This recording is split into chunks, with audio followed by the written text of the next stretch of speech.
नमस्कार मैत्रिणींनो, आज आपण समर स्पेशल मस्त असा स्वीट बनवणार आहोत. अगदी सोपा आणि हेल्दी लाडू बनवणार आहोत. 2 ते 3 चमचे तूप वापरूनच हा लाडू तयार करता येतो. तरी ते मी हे रेशनच्या गव्हाचं पीठ मळलं होतं, पण ह्याच्या चपात्या काही व्यवस्थित येत नाही, कडा चिरडतात. तर म्हणलं आता याचं काहीतरी वेगळं करावं, म्हणून आता याचे मी चुरमा लाडू करणार आहे. तर आता आपण याच्यात जाडसर चपात्या लाटून घ्यायच्यात. मोठा उंडा घ्यायचा आहे.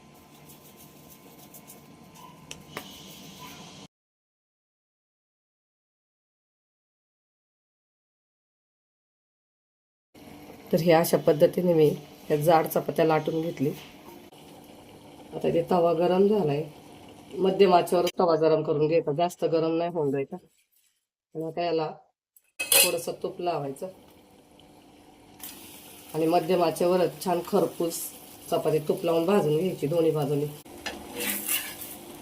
आता थोडीशी चपाती भाजून झाली की लगेच पलटी करायची.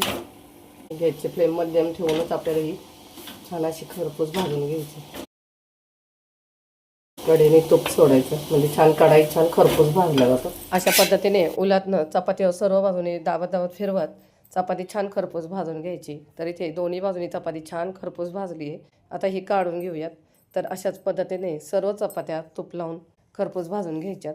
तर अगदी मी 1-1 चमचाच तूप लावून ह्या चपात्या भाजून घेतल्यात. तर इथे 4 चपात्या झालेल्या आहेत. आता ह्या थंड करून याचे आपल्याला तुकडे करून घ्यायचे.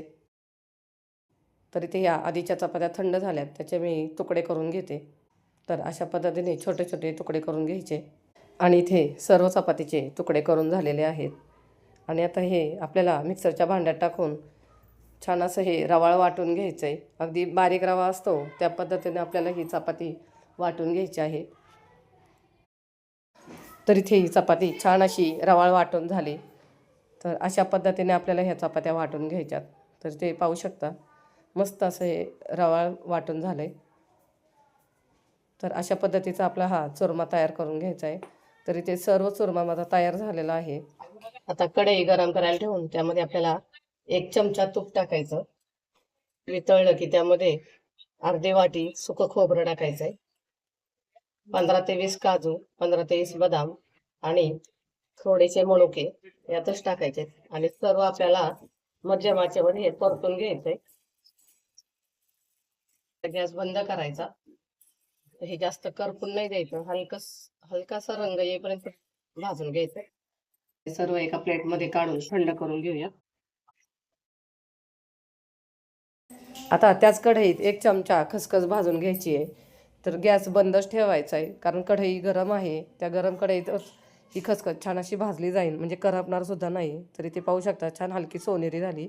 आता ही खसखस ह्या ड्रायफ्रूट्समध्ये टाकून घ्यायची.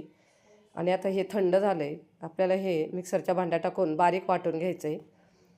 तर इथे तुम्ही ड्रायफ्रूट्स छोटे छोटे तुकडे करून सुद्धा टाकू शकता. आता इथे मुले ड्रायफ्रूट्स खात नाहीत, त्यामुळे मी इथे बारीक करून घेत आहे. तर अशा पद्धतीने इथे ड्रायफ्रूट्स छान असे बारीक करून झालेत. आता ड्रायफ्रूट्स वाटून झाले. आपल्याला हा जो चुरा केलाय चपातीचा तो मोजून घ्यायचा आहे.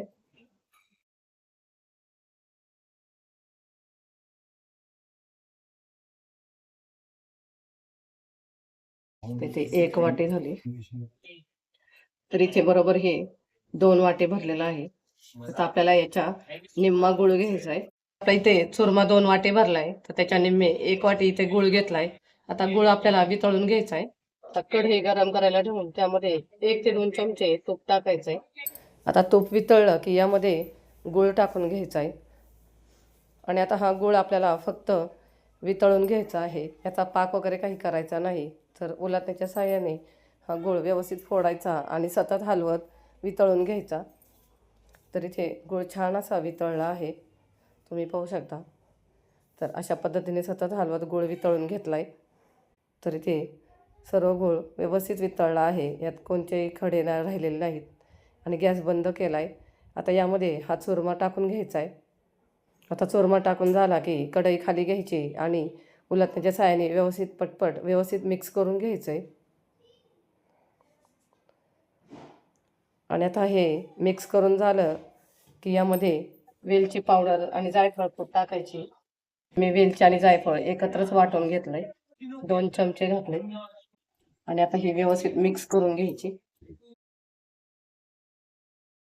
मिक्स करून झाले.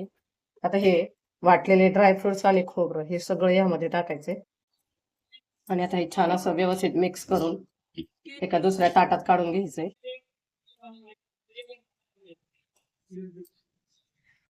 आता हे मिश्रण ताटात ओतून झाले. आता आपल्याला त्याचे लाडू बांधून घ्यायचे. तर एका ताटात आधी आपल्याला खसखस टाकून घ्यायची. अशा पद्धतीने हाताने व्यवस्थित मिक्स करून घ्यायचं. किती पटकन असा लाडू वळला जातो.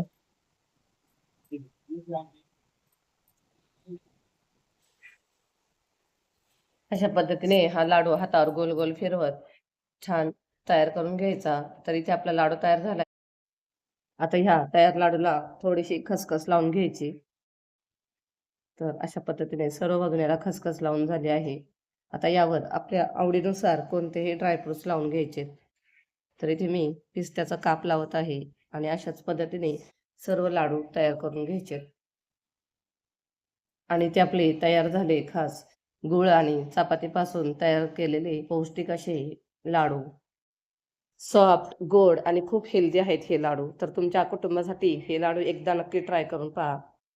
आणि मधल्या वेळेत किंवा मुलांना शाळेत डब्यात देण्यासाठी सुद्धा हे लाडू खूपच छान आहेत. तर आता एक लाडू तुम्हाला मी तोडून दाखवते. पहा इथं मस्त असे मऊसूद लाडू झालेत. मैत्रिणींनो, जर तुम्हाला ही रेसिपी आवडली असेल तर लाईक करा, शेअर करा आणि चॅनलला सबस्क्राईब करा. धन्यवाद.